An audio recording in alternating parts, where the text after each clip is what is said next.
It's Sandra from Beer Circles.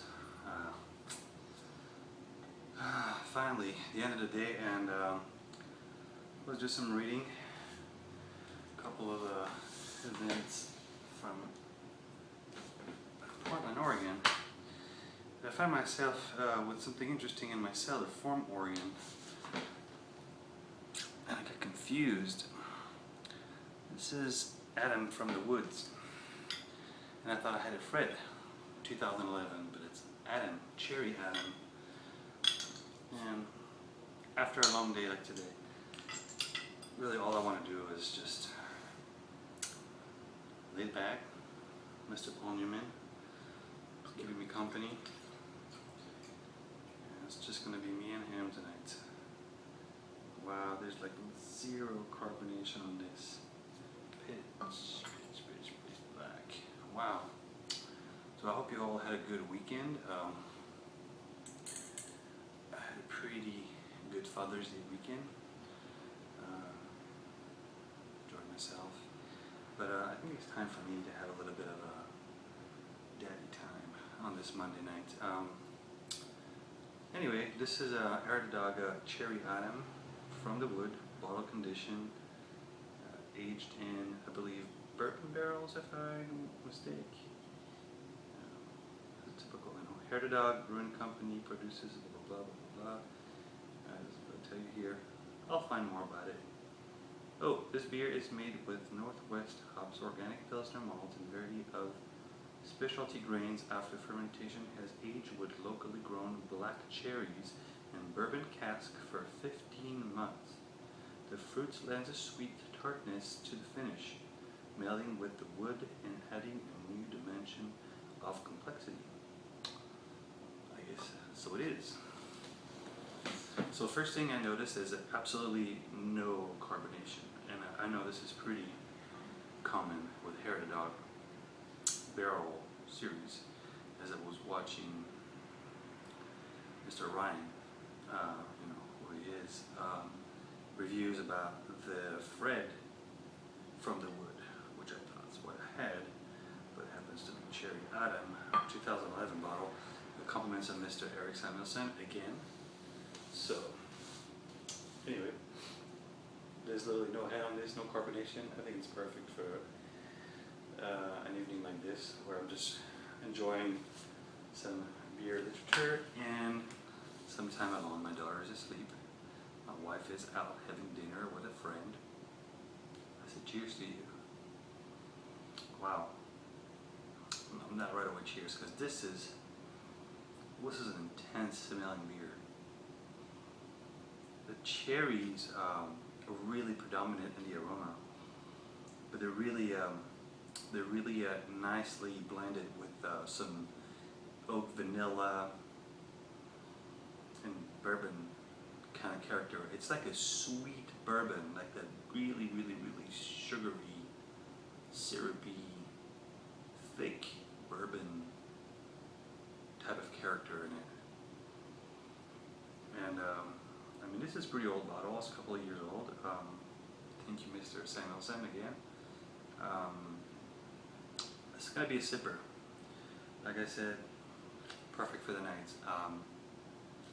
Have nothing else to do other than educate myself with great literature and educate myself with great beer. So cheers, this time for real.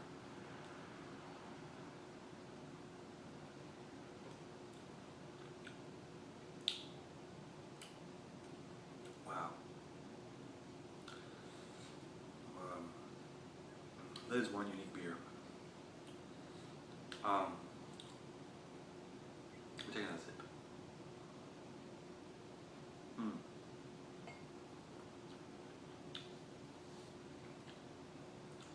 I must contemplate this glass. I'm not trying to stretch this review, or silly reviews that I like to call them. This is definitely not something silly. This is very serious. Well, this is what to expect if you have the chance to have somebody hook you up with a bottle of this, or you found one, or you aged one, and you haven't tried it yet. Think thick molasses, this might be weird, but cola, like from Coca-Cola, caramel, dark, molassy sweetness, vanilla, tart cherries, or cherries period. I don't know about, what's it, tart. Really, really big upfront sweetness. In the middle of the mouth is more molasses, more of the cherry, I guess, where maybe the tartness kind of pops more in the middle.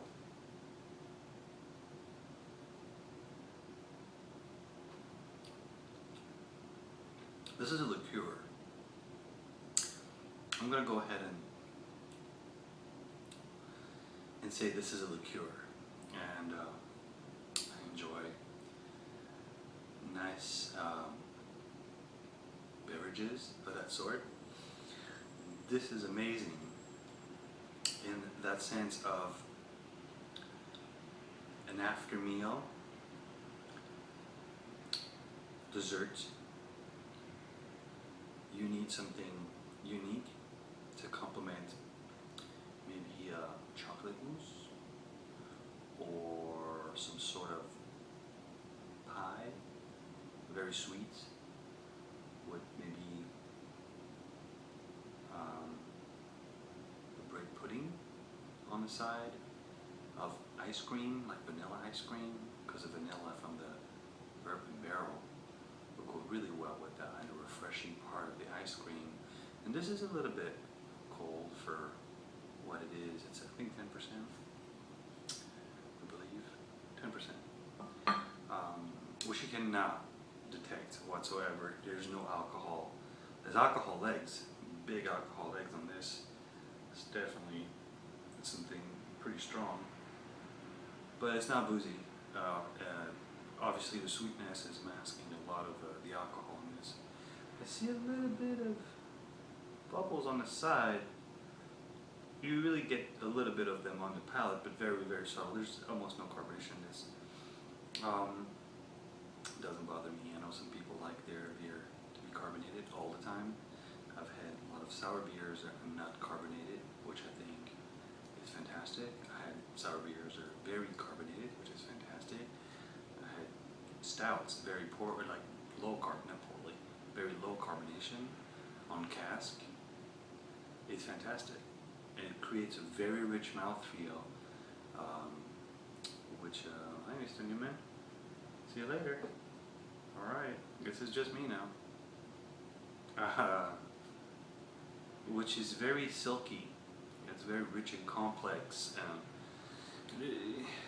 This would require like a whole dictionary of adjectives to describe, because it keeps changing as it's warming up a little bit. I probably have this at 50, which is probably too cold, believe it or not. There's no suggestions of temperature, but if it was me and I had another bottle of this and I knew what I know now, I probably would serve this at room temperature literally, like meaning 70, 72. Because that's warming up, but definitely revealing a lot of undertones that I didn't necessarily got first. There's some licorice that's kind of like hidden in there.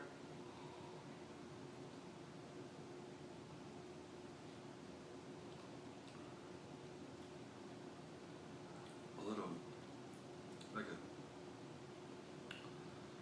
semi-sweet chocolate kind of notes.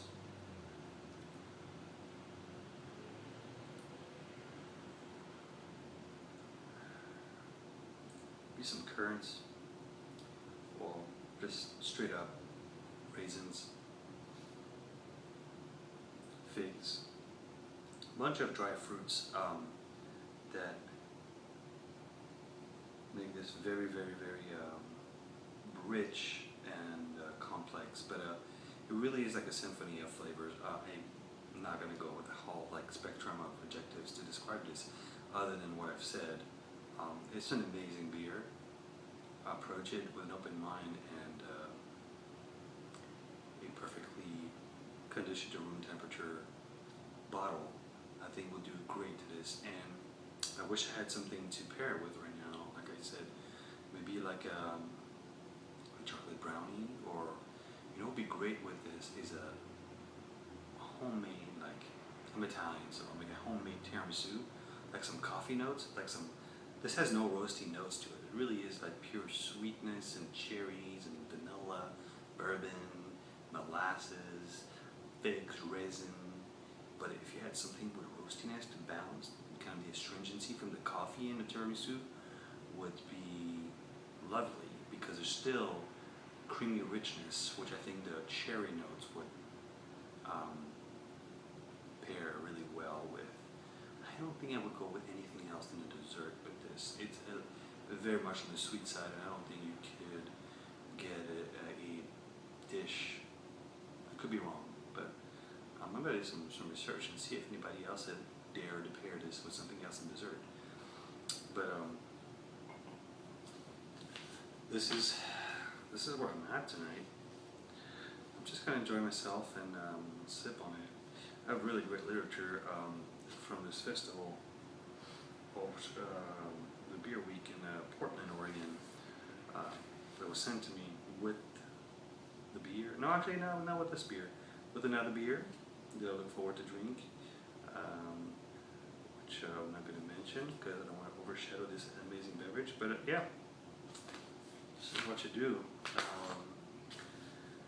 If you have a bottle like this and you have a free night where your daddy duties are all well executed, where the TV has no place at a night like this. There's no place, right? It's a night for reading. What do I sip when I read about amazing beer? I sip on Hair the Dog, Cherry Adam from the Wood, 2011. Thank you, Mr. Samuelson. I hope you enjoyed. I hope this is not too silly, but it really is. I figure I was really going to enjoy this way, and hopefully it comes across as this is what you do when you pop a bottle like this. You just kick it, relax, enjoy yourself, savor it, sip on it, let it warm up if it's too cold. Enjoy maybe a fantastic desserts. If you had a great night with friends and you feel like sharing, maybe it's at the end of the meal, and you know, make some espressos, have a little dessert on the side, something rich and decadent, and you need something to go with it. Cherry Adams from the woods. This is Sandro from Beer Circles. I'm signing out. Have a great night, and I hope you enjoy it.